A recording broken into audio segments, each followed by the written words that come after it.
Hello friends, welcome to just ക്രിയേറ്റീവിൽ. ഇന്നത്തെ recipe easy ആയിട്ടുള്ളൊരു ബ്രേക്ക്ഫാസ്റ്റാണ്.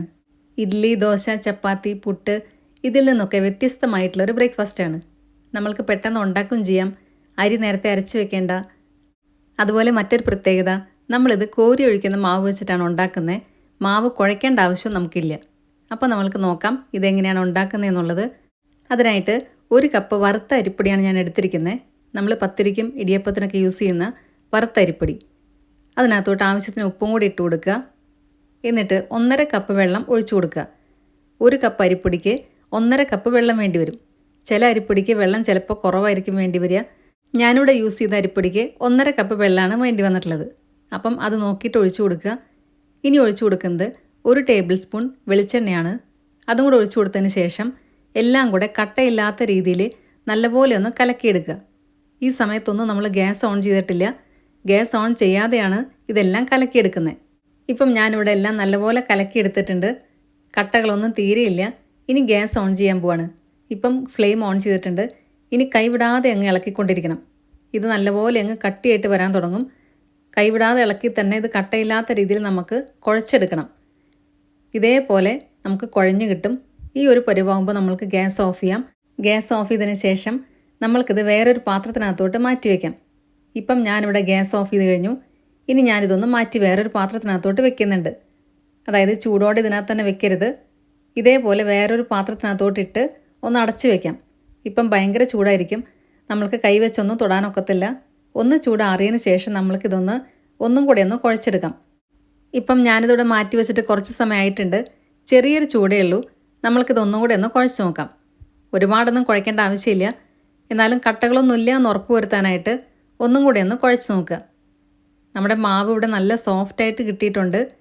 ഇനി ഇതേപോലെ കുറച്ചെടുത്തിട്ട് ചെറിയ ചെറിയ ഉരുളകളാക്കിയിട്ട് നമ്മൾക്ക് ഉരുട്ടിയെടുക്കണം. മാവ് എല്ലാം ഇതേപോലെ ഉരുട്ടിയെടുക്കുക. ഇത് ഉരുട്ടിയെടുക്കുന്നതിന് മുന്നേ ആയിട്ട് ഒരു സ്റ്റീമറിനകത്ത് വെള്ളം തിളപ്പിക്കാനായിട്ട് വെക്കുക. ഇപ്പം ഞാനിവിടെ എല്ലാം ഉരുട്ടിയെടുത്തിട്ടുണ്ട്. സ്റ്റീമറിനകത്ത് വെള്ളം തിളച്ചുകൊണ്ടിരിക്കുകയാണ്. ഞാനിത് സ്റ്റീമറിനകത്തോട്ട് വെക്കാൻ പോവാണ്. ഇപ്പം ഞാനിവിടെ എല്ലാം സ്റ്റീമറിനകത്തോട്ട് വെച്ച് കഴിഞ്ഞു. സ്റ്റീമറിലെ വെള്ളവും തിളച്ചുകൊണ്ടിരിക്കുന്നുണ്ട്. ഇനി ഇത് 3 മിനിറ്റ് ഹൈ ഫ്ലെയിമിലൊന്ന് വേവിക്കുക. ഒരുപാട് നേരം വേവിക്കേണ്ട ആവശ്യമില്ല. കറക്റ്റ് 3 മിനിറ്റ് ആകുമ്പോൾ തന്നെ ഇത് വെന്തിട്ടുണ്ടായിരിക്കും. നമ്മൾക്കിത് വേണമെങ്കിൽ തേങ്ങാപ്പാലിട്ടും വേവിക്കാം. പക്ഷേ അങ്ങനെ വേവിച്ചാൽ ഒട്ടിപ്പിടിക്കാനുള്ള ചാൻസ് കൂടുതലാണ്. അതുകൊണ്ടാണ് ഇങ്ങനെ ചെയ്യുന്നത്. ഇപ്പം 3 മിനിറ്റ് ആയിട്ടുണ്ട്. ഞാനിവിടെ ഫ്ലെയിം ഓഫ് ചെയ്തു. എല്ലാം കറക്റ്റായിട്ട് വെന്തിട്ടുണ്ട്. ഇനി ഇതൊന്ന് മാറ്റി വയ്ക്കുക. എന്നിട്ട് നമ്മൾക്ക് തേങ്ങാപ്പാലിൻ്റെ മിക്സ് ശരിയാക്കാം. അതിനായിട്ട് കുറച്ച് ചേരുവകൾ ഞാനിവിടെ റെഡിയാക്കി വെച്ചിട്ടുണ്ട്. ചെറിയ ഉള്ളി അരിഞ്ഞത് 2 ടേബിൾ സ്പൂൺ, പച്ചമുളക് അരിഞ്ഞത് 3 എണ്ണം, പിന്നെ 2 കറുവാപ്പട്ട, കുറച്ച് കറിവേപ്പില, ഇഞ്ചി ചെറുതായിട്ട് അരിഞ്ഞത് 2 ടേബിൾ സ്പൂൺ. ഇനി വേണ്ടത് 1-ാം പാല് 1 കപ്പ്, 2-ാം പാല് 4 കപ്പ്, അതായത് 1.5 തേങ്ങയുടെ പാലാണ് ഞാൻ എടുത്തിരിക്കുന്നത്. 4 കപ്പ് 2-ാം പാലുണ്ട്. ഇനി നമ്മളിത് ഉണ്ടാക്കാനുള്ള പാത്രം എടുത്തതിന് ശേഷം അതിനകത്തോട്ട് 2-ാം പാലാണ് ഒഴിച്ചു കൊടുക്കുന്നത്. നിങ്ങൾക്ക് വേണമെന്നുണ്ടെങ്കിൽ 2-ാം പാലും 3-ാം പാലും കൂടെ ചേർത്തിട്ട് 4 കപ്പ് എടുക്കാം. അങ്ങനെയായാലും മതി.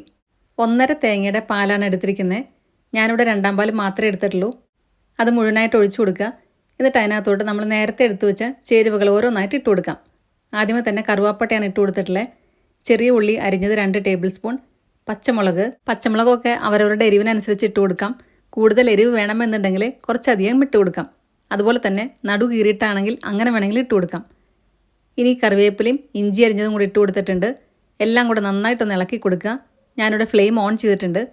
ഇനി നമ്മൾക്ക് ഇതിനകത്തോട്ട് വേണ്ട ഉപ്പും കൂടി ഇട്ട് കൊടുക്കാം. നമ്മൾ നേരത്തെ കൊഴുക്കട്ട ഉണ്ടാക്കിയപ്പം ഉപ്പിട്ട് കൊടുത്തിട്ടുണ്ടായിരുന്നു. അപ്പം ഇത് നോക്കിയിട്ട് ആവശ്യത്തിന് മാത്രം ഉപ്പിട്ട് കൊടുക്കുക. ഒരുപാട് കൂടിപ്പോകരുത്. ഇത് നന്നായി തിളച്ച് വന്നതിന് ശേഷം നമ്മൾക്ക് കൊഴുക്കട്ടയും കൂടി ഇട്ട് കൊടുക്കാം. 2-ാം പാലായതുകൊണ്ട് ഇത് പിരിഞ്ഞു പോകത്തൊന്നുമില്ല. തിളച്ച് കൂടിയാലും കുഴപ്പമില്ല. ഇപ്പം ഞാനിവിടെ എല്ലാ കൊഴുക്കട്ടകളും ഇട്ട് കഴിഞ്ഞു. ഇനി ഇത് നന്നായിട്ടൊന്ന് വേവിച്ചെടുക്കുക. നമ്മൾ നേരത്തെ 2 മിനിറ്റ് മാത്രമേ ഇത് ആവിയിൽ വേവിച്ചിട്ടുണ്ടായിരുന്നുള്ളൂ. ഇനി ഇത് തേങ്ങാപ്പാലിൽ കിടന്ന് വേണം നല്ലപോലെ വേവാനായിട്ട്. ഈ സമയത്തൊക്കെ നല്ലൊരു ഫ്ലേവർ ആയിരിക്കും വരുന്നത്. കറുവാപ്പട്ടയുടെയും ഇഞ്ചിയുടെയും പച്ചമുളകിൻ്റെയും ഒക്കെ നല്ലൊരു ഫ്ലേവർ ആയിരിക്കും വരുന്നത്.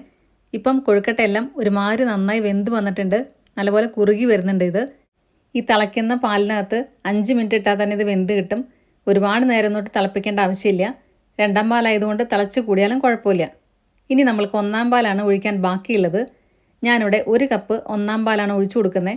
1-ാം പാൽ ഒഴിച്ചു കൊടുത്തു കഴിഞ്ഞാൽ പിന്നെ ഇത് തിളപ്പിക്കരുത്. അപ്പോഴാണ് പിന്നെ പിരിഞ്ഞു പോവുക. നമ്മൾക്ക് ഒന്നാം പാൽ ഒഴിച്ചു കൊടുത്തു കഴിഞ്ഞാൽ ഇനി ഗ്യാസ് ഓഫ് ചെയ്യാം. എന്നിട്ടിത് ചൂടോടെ തന്നെ വിളമ്പാം. ഇത്രയേ ഉള്ളൂ, നമ്മളുടെ ഈസി ആയിട്ടുള്ള ബ്രേക്ക്ഫാസ്റ്റ് ഇവിടെ റെഡിയായി കഴിഞ്ഞു. ഇതിന് വേറെ കറികളൊന്നും ആവശ്യമില്ല കഴിക്കാനായിട്ട്. അപ്പം എല്ലാവർക്കും വീഡിയോ ഇഷ്ടമായി എന്ന് വിചാരിക്കുന്നു. വീഡിയോ ഇഷ്ടമായിട്ടുണ്ടെങ്കിൽ നിങ്ങളുടെ ഫ്രണ്ട്സിനും റിലേറ്റീവ്സിനൊക്കെ ഷെയർ ചെയ്യുക. സബ്സ്ക്രൈബ് കൂടെ ചെയ്യാൻ മറക്കരുത്.